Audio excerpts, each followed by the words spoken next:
Hello students, आज हम बात करेंगे। हमारा नेक्स्ट वीडियो है, थर्ड वीडियो है, रिप्रोडक्शन इन ऑर्गेनिजम्स का थर्ड वीडियो है। तो अब ये थर्ड जो वीडियो या तीसरा जो वीडियो है, इसमें हम क्या बात कर रहे थे? रिप्रोडक्शन इन ऑर्गेनिजम्स में हम बात कहाँ तक कर लिए थे? बर्डिंग तक का हमारा प्रोसेस कंप्लीट हो गया था। उसके बाद जो नेक्स्ट पॉइंट हमें बात करना है वो क्या है हमारा? वो रीजनरेशन है। रीजनरेशन होता क्या है? रीजनरेशन क्या होता है ये चीज समझना है। तो रीजनरेशन का मतलब क्या होता है? रीजनरेट करना। क्या करना? रीजनरेट करना। अब रीजनरेट का मतलब क्या होता है?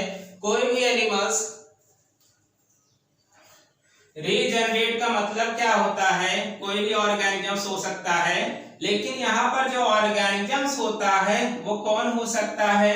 Lower animals. कौन हो सकते हैं? लोअर एनिमल्स हो सकते हैं। तो जो लोअर एनिमल्स होते हैं उनमें क्या होता है? कुछ स्पेशल टाइप के सेल्स पाए जाते हैं। ठीक है, स्पेशल टाइप के सेल्स पाए जाते हैं। ये सेल्स क्या करते हैं? रीजनरेट करते हैं। क्या करेंगे? रीजनरेट करते हैं। तो रीजनरेट तो करते हैं, लेकिन है क्या ये चीज आप समझेंगे।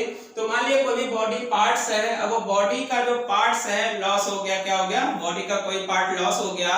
अब वो लॉस जो पार्ट है उससे क्या होगा? उसमें जो सेल्स पाए जाएंगे, कुछ एडवांस टाइप के सेल्स जो पाए जाते हैं, वो क्या करते हैं? उस सेल को करते हैं, वो सेल को क्या करेंगे? मान लिया ये बॉडी का एक पार्ट है। अब ये बॉडी के पार्ट से अगर इतना हमने कट कर दिया, तो जो कटा हुआ पार्ट होगा, कटा हुआ पार्ट होगा, इससे एक नया बॉडी का पार्ट बन जाता है। क्या बन जाता है? इससे एक नया बॉडी का पार्ट बन जाता है। और ये जो दूसरा हिस्सा था हमारा, दूसरा हिस्सा था, इससे क्या हो जाएगा? एक नया बॉडी का पार्ट्स बन जाएगा। तो यहाँ पर कहना क्या चाहता है ये चीज समझना है। तो यहाँ पर ये कह रहा है कि जो बॉडी का पार्ट लॉस हो गया था या डिवाइड हो गया था, उस डिवाइड होने की वजह से यहाँ पर क्या हो गया? जो बॉडी का पार्ट, जो भी बॉडी का पार्ट लॉस हुआ है वो रीजनरेट हो जाएगा और फिर से होल ऑर्गेनिजम्स का फॉर्मेशन करेगा। क्या करेगा? होल ऑर्गेनिजम्स का फॉर्मेशन करता है। तो यहाँ पर होल ऑर्गेनिजम्स का फॉर्मेशन अगर बॉडी के लॉस पार्ट से अगर फॉर्म हो रहा है या बन रहा है, तो उस प्रोसेस को क्या बोल देते हैं? रीजनरेशन बोल दिया जाता है। क्या बोल दिया जाता है? रीजनरेशन बोल दिया जाता है। अब यहाँ पर रीजनरेशन किसमें होता है? अगर एग्जांपल्स की बात करेंगे तो एक एग्जांपल बहुत अच्छा है, प्लेनेरिया। प्लेनेरिया जो होता है ये कैसा होता है? प्लेनेरिया एक्वेटिक होता है। कैसा होता है? एक्वेटिक होता है। तो ये एक्वेटिक होने की वजह से इसके अगर बॉडी के पार्ट्स की बात की जाए तो इसका बॉडी का पार्ट ऐसा होता है, इस तरह से दिखता है। ठीक है, यहाँ पर छोटा सा स्पॉट पाया जाता है। अब ये प्लेनेरिया का अगर बॉडी का पार्ट्स ऐसे अगर कट कर दिया, तो इन तीनों पार्ट से, इन तीनों पार्ट से तीन नए प्लेनेरिया का फॉर्मेशन हो जाएगा। क्या हो जाएगा? तीन नए प्लेनेरिया का फॉर्मेशन हो जाता है। तो इसका मतलब क्या है कि इनमें स्पेशल टाइप के सेल्स पाए जाते हैं, जिनकी वजह से जो लॉस पार्ट होता है वो सेल की संख्या को, नंबर्स को इंक्रीज करता है और एक सेल मास लाइक स्ट्रक्चर बनाता है। सेल मास लाइक स्ट्रक्चर बनाएगा ऐसे। अब वो क्या होगा? डिफरेंशिएट होने लगता है। और जब डिफरेंशिएट हो जाएगा, क्या होगा? डिफरेंशिएट होने लगता है। अब वो डिफरेंशिएट पार्ट से क्या बनने लगते हैं? वेरियस टाइप के टिश्यू बनने लगेंगे। क्या बनने लगेंगे? वेरियस टाइप के जो टिश्यू होते हैं वो बनेंगे और वो पूरा बॉडी का पार्ट फिर से क्या कर लेते हैं? कंप्लीट कर लेते हैं। तो इस प्रोसेस को क्या बोल देते हैं? रीजनरेशन बोल दिया जाता है। अब इसके क्या कर सकते हैं? अब इसके नोट्स के बारे में बात कर लेते हैं कि रीजनरेशन जो होता है, इसके अगर डेफिनेशन की बात करेंगे तो डेफिनेशन क्या होगा, अब उसका नोट्स लिख लेते हैं, तब आगे बढ़ते हैं।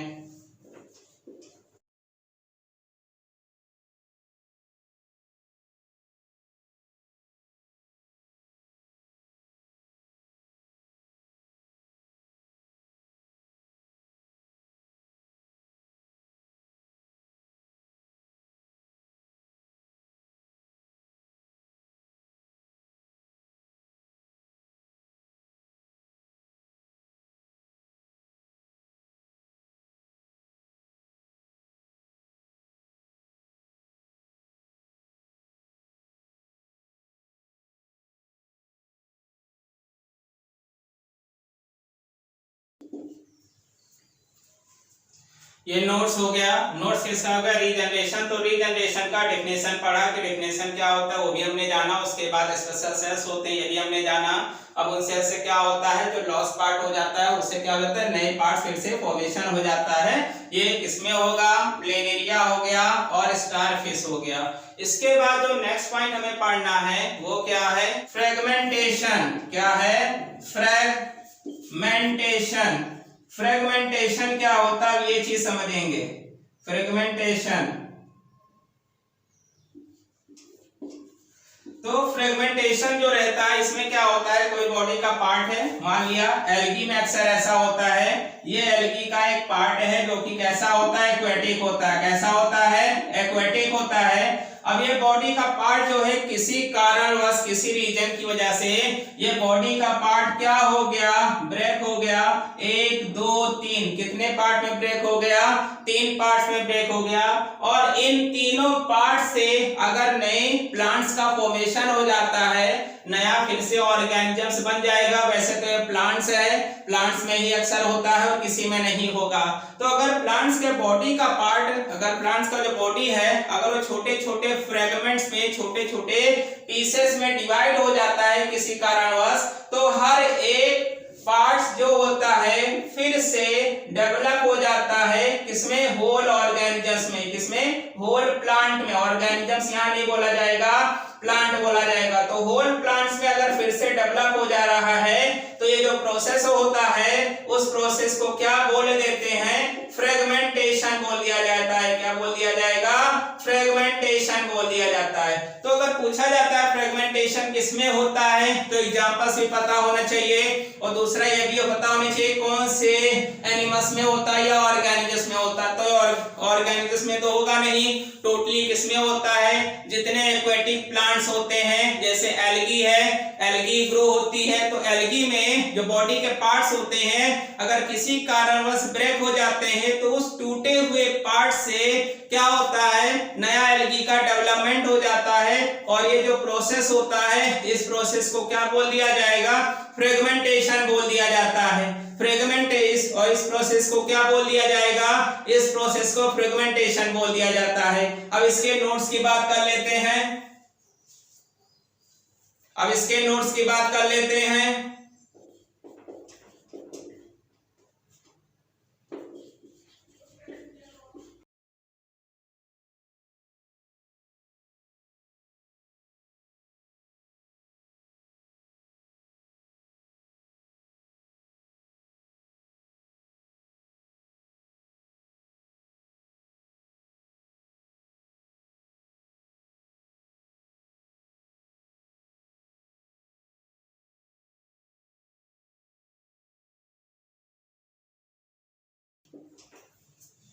तो कौन से एग्जांपल हो गए? स्पायरोगारा और हाइड्रेला। ये दोनों क्या होते हैं? बहुत सारे एक्वेटिक प्लांट्स हैं, उनमें से कुछ प्लांट्स के नाम हैं स्पायरोगारा और हाइड्रेला। इन दोनों में क्या होता है? अगर बॉडी का पार्ट्स ब्रेक हो जाता है, बॉडी टूट जाती है, ब्रेक हो जाती है छोटे छोटे पीसेस में, तो उन छोटे पीसेस से उन छोटे पीसेस से फिर से क्या होता है? होल प्लांट्स डेवलप हो जाता है। ये जो प्रोसेस होता है उसको क्या बोल देते हैं? फ्रेगमेंटेशन बोल दिया जाता है। इसके बाद जो हमें पढ़ना है हमें स्पोर फॉर। इसके बाद जो पढ़ना है इनकासेशन क्या होता है, ये किसमें होता है, और एक और पॉइंट है स्पोरुलेशन क्या होता है, ये चीज समझेंगे। ये हमारे पॉइंट्स हो जाएंगे। अब इसके बाद जो पढ़ना है इनकासेशन क्या होता है और स्पोरुलेशन क्या होता है वो पढ़ेंगे।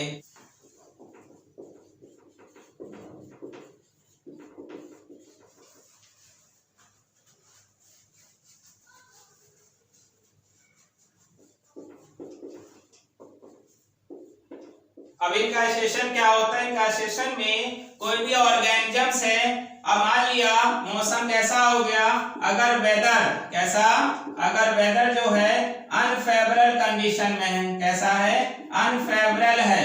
अगर अनफेवरेबल कंडीशन में है तो उस समय या उस टाइम क्या होगा, जो ऑर्गेनिजम्स होगा वो क्या करेगा, अपने चारों तरफ एक रेजिस्टेंस बॉडी का फॉर्मेशन करता है, अपने चारों तरफ एक रेजिस्टेंस बॉडी का फॉर्मेशन करता है। अब ये रेजिस्टेंस जो बॉडी होती है क्या करती है, इसको सेव करके रखती है, ठीक है, किससे, अनफेवरेबल कंडीशन से। मौसम अच्छा नहीं है, सूखा पड़ गया या ठंड बहुत ज्यादा हो रही, तब उस समय क्या होगा, इस बॉडी के अंदर इस ऑर्गेनिजम्स के चारों तरफ क्या होगा, एक लेयर का फॉर्मेशन हो जाएगा। वो लेयर क्या करेगी, इस एनिमल्स को बाहर से प्रोटेक्शन करने में हेल्प करती है। और जब फेवरेबल कंडीशन आ जाता है तो उस समय ये क्या होगा, फिर से ये बाहर आ जाता है। तो ये जो प्रोसेस है, इस प्रोसेस को क्या बोल देते हैं, पैरेनेशन बोल दिया जाता है। क्या बोला जाएगा, पैरेनेशन बोल दिया जाता है। इसके बाद जो नेक्स्ट पॉइंट है वो क्या है, स्पोरुलेशन क्या होता है। इसके बाद जो नेक्स्ट पॉइंट है स्पोरुलेशन। तो स्पोरुलेशन क्या है, स्पोरुलेशन में अगर मौसम क्या है, एडवर्स है, मौसम अच्छा नहीं है, तब उस समय क्या होगा, जो एनिमल होगा अपना पार्ट्स या स्यूडोपोडिया जिसे कहते हैं, क्या कहते हैं, स्यूडोपोडिया। स्यूडोपोडिया किसमें पाया जाता है, स्यूडोपोडिया अमीबा में पाया जाएगा, अमीबा में पाया जाएगा। तो स्यूडोपोडिया क्या कर देता है, स्यूडोपोडिया क्या करेगा, अपना लॉस कर देगा, और लॉस करने के बाद अपने चारों तरफ 3 लेयर का फॉर्मेशन करता है, और वो अंदर में बैठा हुआ रहता है। क्या करता है, 3 लेयर का फॉर्मेशन करेगा। और ये क्यों कर रहा है, ड्यूरिंग द अनफेवरेबल कंडीशन। जब मौसम अच्छा नहीं होता है उस समय ये एनिमल्स क्या करते हैं, अपने आप को सेव रखने के लिए ये प्रोसेस अप्लाई करेंगे, या इनकार्सेशन हो जाएगा या स्पोरुलेशन हो जाएगा। अब इसमें एग्जांपल्स की बात की जाए तो एग्जांपल्स किसमें अभी बात कर रहे थे, स्यूडोपोडिया लॉस हो जाता है। स्यूडोपोडिया किसमें पाया जाएगा, स्यूडोपोडिया अमीबा में पाया जाएगा। तो इसका एग्जांपल क्या हो जाएगा, स्यूडोपोडिया हो जाएगा। और इनकार्सेशन में कौन आता है, बैक्टीरिया आते हैं। जब मौसम बढ़िया नहीं रहेगा तो अपने चारों तरफ क्या करे, अपने चारों तरफ एक रेजिस्टेंस बॉडी फॉर्मेशन कर लेता है, अंदर में सुरक्षित रहेगा। तो ये जो प्रोसेस होता है उसको क्या बोल देते हैं, इनकार्सेशन बोल दिया जाएगा। अब इसके नोट्स की बात कर लेते हैं।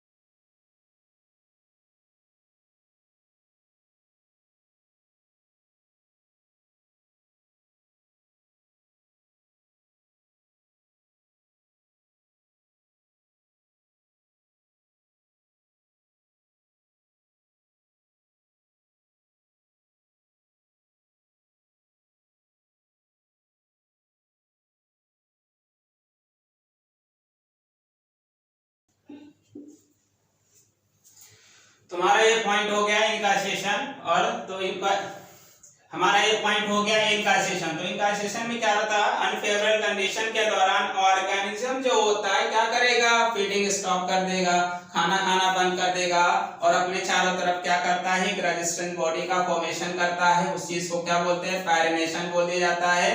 और जब एडवर्स कंडीशन आता है तब उस समय जो स्यूडोपोडिया होगा उसको लॉस कर देगा। स्यूडोपोडिया क्या होता है, फॉल्स फुट होता है, जिसके जरिए जो लोअर एनिमल्स होते हैं मूवमेंट करते हैं और क्या करेंगे, अपने चारों तरफ थिक लेयर का फॉर्मेशन करेंगे। मान लीजिए ये है, अब इसके पास क्या है, स्यूडोपोडिया था, इसको लॉस करेगा और अपने चारों तरफ 3 लेयर का फॉर्मेशन करेगा, रेजिस्टेंस बॉडी बना लेता है, जिसकी वजह से अनफेवरेबल कंडीशन में ये क्या करेगा, ये फिर इसको प्रोटेक्ट करने इसको प्रोटेक्ट करने में सहायता करता है। तो अगर एग्जांपल्स की बात की जाए तो एग्जांपल्स कौन हो गया, बैक्टीरिया हो गया, और दूसरा कौन हो गया, अमीबा हो गया। इसके बाद जो हमें नेक्स्ट पॉइंट जो पढ़ना पड़ेगा वो कौन है, स्पोर फॉर्मेशन क्या होता है। तो तो स्पोर फॉर्मेशन जो होता है होता कहाँ है? तो स्पोर फॉर्मेशन केवल फंजाई में होता है। हिंदी में कवक कहते हैं, किसमें होगा? फंजाई में होता है। तो फंजाई में जो स्पोर का फॉर्मेशन होगा, तो स्पोर फॉर्मेशन कैसे होता है ये भी चीज समझ लेते हैं। जैसे सबके घर में ब्रेड पाया जाता है, ब्रेड लोग खाते भी हैं, तो ब्रेड पे देखते हैं छोटे छोटे जब खराब हो जाता है तो ब्रेड के ऊपर फंगस उग जाते हैं। तो ये जो फंगस है इन्हें कौन सा फंगस बोलते हैं? राइजोपस बोला जाता है। क्या बोलते हैं? राइजोपस बोला जाता है। तो ये क्या करते हैं, जैसे ही कोई डेड या डिकेइंग मैटर होगा उसके ऊपर ये ग्रो होने लगेंगे, और ग्रो होने के बाद ये जो राउंडेड बॉडी है, ये राउंडेड बॉडी के अंदर क्या पाया जाता है? स्पोर पाए जाते हैं। जब ये डेवलप हो जाता है स्पोर इसके अंदर, तो स्पोर क्या होता है, ये जो लेयर होगा डीजनरेट हो जाएगी, और वो स्पोर क्या करेंगे, एक एक आकर के नीचे गिरेंगे, और उन स्पोर से फिर से एक नया फंजाई जो होता है वो ग्रो हो जाता है। तो ये कौन सा प्रोसेस होता है? ये स्पोर फॉर्मेशन होगा। ये कौन सा प्रोसेस होता है? ये स्पोर फॉर्मेशन होता है। अब ये जो स्पोर फॉर्मेशन होता है ये कैसा है? ऐसा प्रोसेस होता है, असेक्सुअल रिप्रोडक्शन होता है। तो इसमें जो फंगस होते हैं, अगर पूछा जाता है कि फंगस में रिप्रोडक्शन कैसा होता है, तो फंगस में जो रिप्रोडक्शन होता है वो कैसा होगा? वो पूरी तरह से असेक्सुअल रिप्रोडक्शन होता है। उसके बाद जो नेक्स्ट पॉइंट है वो क्या है भैया, कि यहाँ पर जो स्पोर फॉर्मेशन हो रहा है, क्या स्पोर फॉर्मेशन हो रहा है, वो स्पोर फॉर्मेशन कितने तरह का होता है? 3 तरीके का होता है, या 3 टाइप्स के होते हैं। कौन कौन से होते हैं? पहला जो स्पोर होगा क्या होता है? जो स्पोर होता है। दूसरा स्पोर एंजियो स्पोर होता है, और तीसरा कोनिडिया होता है। अब इनके पहले नोट्स के बारे में बात कर लेते हैं कि स्पोर फॉर्मेशन क्या होता है, उसके बाद फिर आगे एक्सप्लेनेशन चलेगा कि 3 तरीके के जो हैं, या 3 तरह के जो स्पोर फॉर्मेशन है, कौन सा है? जो स्पोर हो गया, स्पोर एंजियो स्पोर हो गया, और तीसरा जो है वो कौन सा हो जाएगा? कोनिडिया हो जाता है। अब ये क्या होता है ये समझेंगे फिर।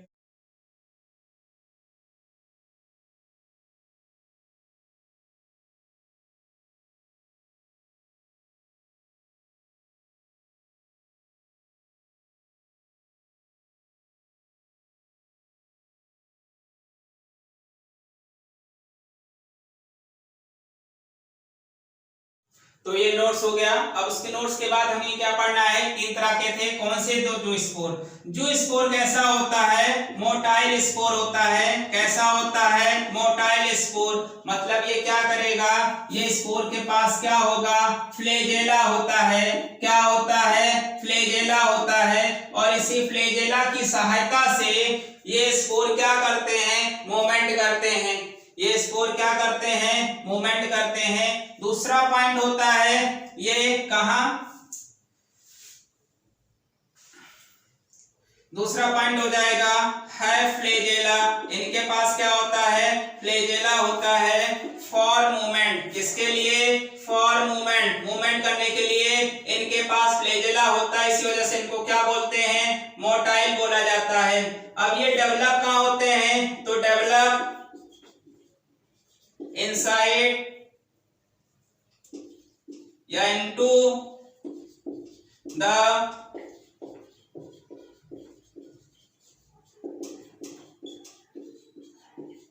तो डेवलप किसके अंदर होते हैं? स्पोर एंजियो स्पोर के अंदर डेवलप होते हैं। ये कौन से कहलाएंगे? जो स्पोर। अगर पूछता है जो स्पोर कहाँ डेवलप होता है, तो ये कहाँ डेवलप होगा? स्पोर एंजियो स्पोर के अंदर डेवलप होता है। दूसरा जो पॉइंट है स्पोरेंजियो। स्पोरेंजियो जो स्पोर होता है ये कैसा होता है? अमोटाइल होता है। कैसा होता है? अमोटाइल स्पोर होता है। ठीक है भैया, ये कैसा होगा? अमोटाइल होता है, मतलब ये चलने के लायक नहीं होता है। चलने के लायक नहीं होता है। चलने के लायक नहीं होता। दूसरा पॉइंट है कि ये डेवलप कहाँ होगा? तो स्पोरेंजियो जो स्पोर होता है ये स्पोरेंजियम में डेवलप होगा। कहाँ होगा? स्पोरेंजियम में डेवलप होता है। और जो इस तरह के स्पोर होते हैं उन्हें क्या बोला जाता है? अप्लेनोस्पोर। क्या? अप्लेनोस्पोर बोला जाएगा।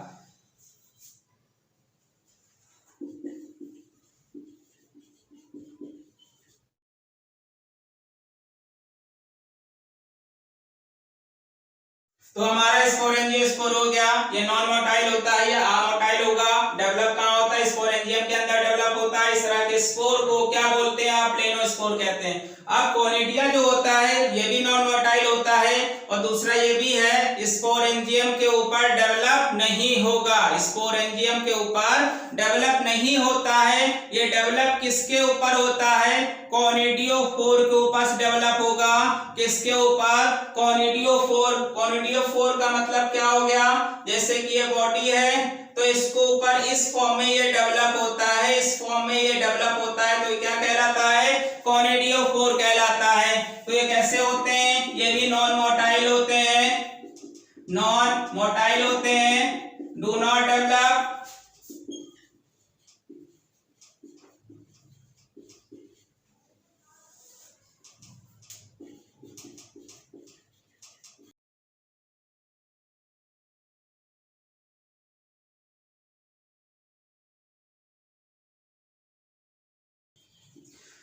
तो हमारा ये पॉइंट्स हो गया। कोनिडिया क्या होता है? नॉन मोटाइल होता है, स्पोरेंजियम के ऊपर डेवलप नहीं होगा। कहाँ होगा? कोनिडियोफोर्स के ऊपर डेवलप होता है। और ये स्पोर कैसे होते हैं? फ्रीली स्पोर्स होते हैं। जैसे एग्जांपल की अगर बात कर लेते हैं तो एग्जांपल में कौन आता है? पेंसिलियम। कौन आ जाएगा?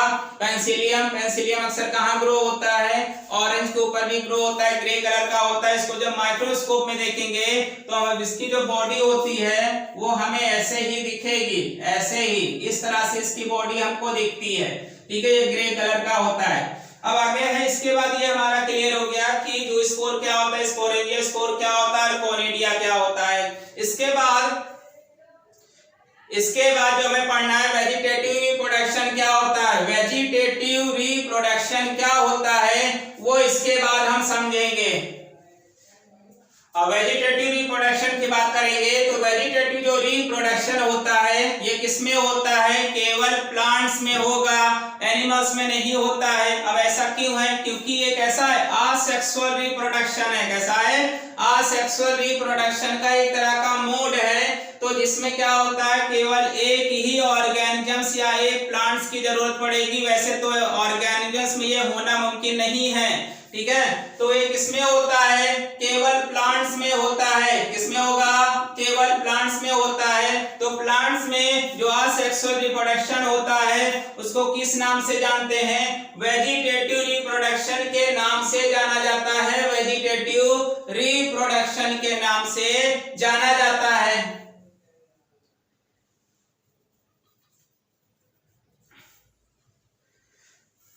अब वेजिटेटिव रिप्रोडक्शन के अगर कैरेक्टर्स की बात कर लेते हैं तो इसके कैरेक्टर्स कैसे होते हैं। जैसे यहाँ पर सबसे पहले बात आती है क्रोमोसोम्स।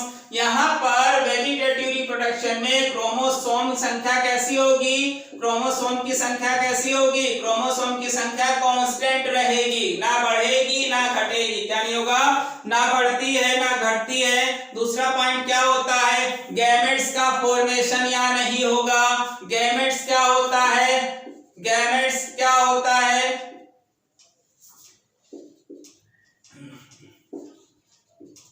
गैमेट्स क्या होता है? गैमेट्स गैमेट्स क्या होता है? गैमेट्स रिप्रोडक्टिव सेल्स होते हैं। कैसे होते हैं ये? रिप्रोडक्टिव सेल्स होते हैं। अब कौन से रिप्रोडक्टिव सेल्स होते हैं? दो तरह के होते हैं, एक स्पर्म होता है, एक ओवा होता है, जो कि इसके पास नहीं होता है। क्यों? क्योंकि असेक्सुअल रिप्रोडक्शन है। दूसरा पॉइंट क्या होता है? यहाँ पर फर्टिलाइजेशन भी नहीं होगा। क्या? फर्टिलाइजेशन भी नहीं होता है। और उसके बाद नेक्स्ट पॉइंट होता है जो नया प्लांट इसके बॉडी के पार्ट से ग्रो हो रहा होता है उसमें उसकी जो क्वालिटी होती है उसकी क्वालिटी क्या होगा? सेम एज कार्बन कॉपी होगा। किसकी तरह? प्लांट्स जो पेरेंट्स किसकी तरह?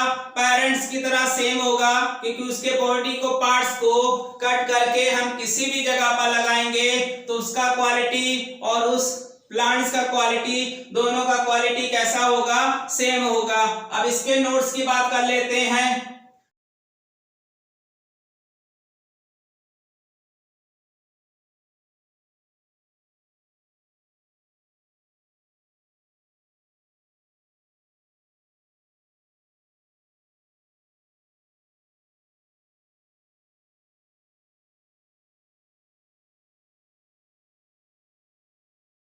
ये वेजिटेटिव रिप्रोडक्शन के पॉइंट्स हो गए। इसके बाद हम पढ़ेंगे, क्या पढ़ेंगे, नेचुरल वेजिटेटिव रिप्रोडक्शन क्या होता है। नेचुरल वेजिटेटिव रिप्रोडक्शन किसमें होगा ये चीज समझते हैं। तो नेचुरल जो होता है, नेचुरल का मतलब क्या हो गया, नेचुरल प्लांट जो कि नेचर के जरिए ग्रो होते हैं उन्हें क्या बोलते हैं, नेचुरल प्लांट्स बोलते हैं। तो नेचुरल जो रिप्रोडक्शन होता है, natural vegetative reproduction, vegetative reproduction, इसमें क्या होगा ये चीज समझना है। इसमें क्या होगा ये चीज समझना है। इसमें अगर कोई मेन बॉडी पार्ट से या जो पेरेंट्स प्लांट है उसके कोई भी बॉडी पार्ट्स जब डिटैच हो जाता है, अलग हो जाता है, और उस पार्ट से जब एक नया प्लांट्स ग्रो हो जाता है तो वो जो प्रोसेस होता है उसको क्या बोल देते हैं, natural vegetative reproduction, natural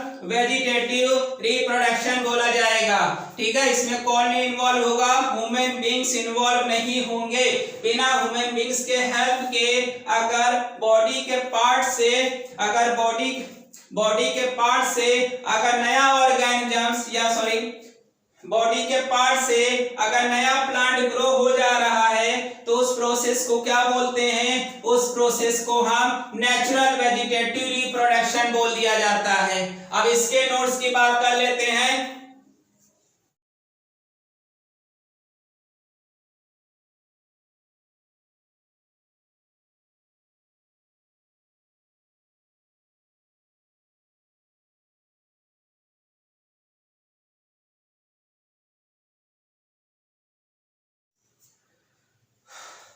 natural vegetative की डेफिनेशन हो गई। उसके बाद ये समझना है कि नेचुरल जो वेजिटेटिव रिप्रोडक्शन होता है कई तरह का होता है। जैसे पहला राइजोम हो गया।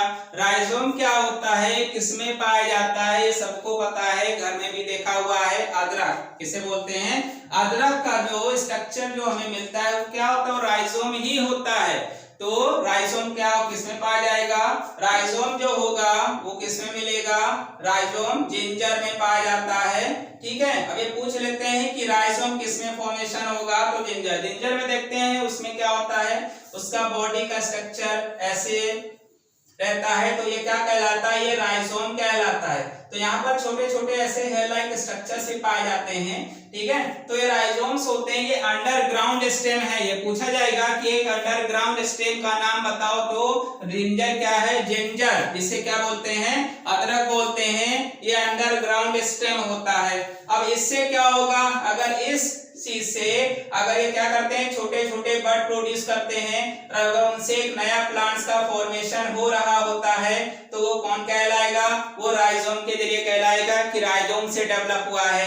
दूसरा पॉइंट क्या होता है, दूसरा पॉइंट क्या होता है, दूसरा पॉइंट होता है कौन है, दूसरा पॉइंट कौन है, कॉर्म। कॉर्म्स जो होता है ये कैसा होता है, थोड़ा सा फूला हुआ ऐसे स्ट्रक्चर होता है, सॉलिड लाइक बॉडी होती है। अब इसमें से जो बड निकलते हैं ऐसे, तो जो बड निकल रहे होते हैं, अगर इन बड से क्या हो, नया प्लांट्स का फॉर्मेशन हो रहा है या नया प्लांट्स गिव राइज हो रहा है, तो उस चीज को क्या बोल देते हैं, कॉर्म्स बोल देते हैं। कॉर्म्स में कौन आता है, कॉर्कस आता है। कौन आता है, कॉर्कस पौधा है, ये आता है। उसके बाद जो तीसरा जो हमें पॉइंट है वो कौन सा समझना है, तीसरा जो पॉइंट है वो हमें कौन सा समझना है, बल्ब। क्या, बल्ब। बल्ब सबने देखा होगा, लेकिन कौन सा बल्ब, ऑनियन। ऑनियन देखोगे तो पार्ट उसका क्या होता है, ऐसे फूला हुआ होता है। तो अब ये फूले हुए पार्ट से देखते हैं छोटा सा पौधा ग्रो होने लगता है। तो जो पौधा छोटा सा ग्रो होने लगा है ये क्या कर रहा है, एक नया ओनियन का फॉर्मेशन करेगा या प्लांट्स का फॉर्मेशन करेगा। तो अगर क्या करेगा, अगर बल्ब देखते हैं ये भी क्या, ये अंडरग्राउंड स्टेम है। ये सब क्या है, अंडरग्राउंड स्टेम है, सभी अंडरग्राउंड स्टेम है। अब इन स्टेम में देखते हैं कि छोटे छोटे क्या होते हैं, लेयर्स पाई जाती हैं। ऐसे कट करेंगे तो लेयर्स मिलती हैं। ये क्या होता है, इसमें लेयर्स कॉम्बिनेशन रहता है और लेयर्स क्या करेंगे, धीरे धीरे बर्ड लाइक स्ट्रक्चर निकालते हैं, उससे फिर पौधा ग्रो होने लगता है। तो ये किसमें होगा, ये ऑनियंस में होता है। ऑनियंस में किस तरह का होता है, बल्ब लाइक रिप्रोडक्शन, बल्ब के जरिए रिप्रोडक्शन होता है। उसके बाद जो नेक्स्ट पॉइंट है वो क्या समझना है, ट्यूबर। ट्यूबर का मतलब क्या होता है, छोटी सी ऐसे गांठ निकल आना। कहाँ, जैसे ये स्टेम है तो स्टेम का यहाँ पर कोई पौधा, तो यहाँ पर अगर देखते हैं जैसे कौन है, शुगर केन है, शुगर केन में देखते हैं ऐसे गांठें पाई जाती हैं। इनसे जब पौधा नया ग्रो हो रहा होता है तो ये कौन सा प्रोसेस होता है, ये ट्यूबर के जरिए। कैसा, इनका जो इंटरनोड होता है उसमें छोटे छोटे बड लाइक स्ट्रक्चर निकलने लगते हैं। तो ये जो बड लाइक स्ट्रक्चर निकलने लगते हैं, इन्हीं के जरिए क्या होगा, नया शुगर केन या नया पौधा ग्रो हो जाता है। तो ये सारे प्रोसेस कौन से हैं, ये जितने भी प्रोसेस हैं सब कौन सी हैं, नेचुरल वेजिटेटिव रिप्रोडक्शन की हैं। कैसी हैं, नेचुरल वेजिटेटिव रिप्रोडक्शन की प्रोसेस होती हैं। अब इनके हमें नोट्स के बारे में बात कर लेंगे कि राइजोम क्या होता है, बल्ब क्या होता है, ट्यूबर क्या होता है, ये सारी चीजें अब सब ये सारी चीजें अब हम नोट्स लिख लेते हैं। अब इन सभी चीजों का नोट्स लिख लेते हैं।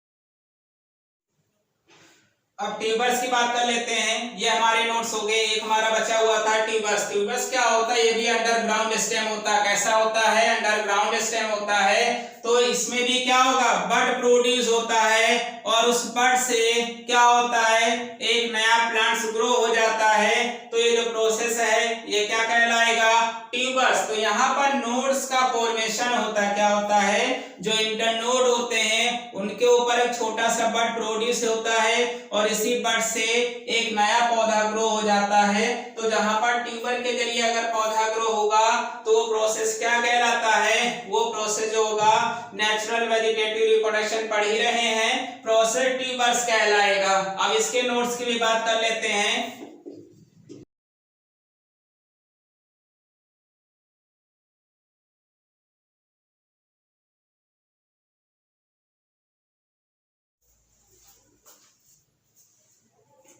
तो ये किसका नोट्स हो गया, ट्यूबर का हो गया। तो ट्यूबर भी कैसा होता है, अंडरग्राउंड स्टेम होता है। इसमें बड डेवलप होते हैं। कहां पर डेवलप होगा, नोड्स पर डेवलप होता है। कहां पर, नोड पर डेवलप होगा और वो बड फिर क्या होगा, एक नए पौधे में डेवलप हो जाएगा।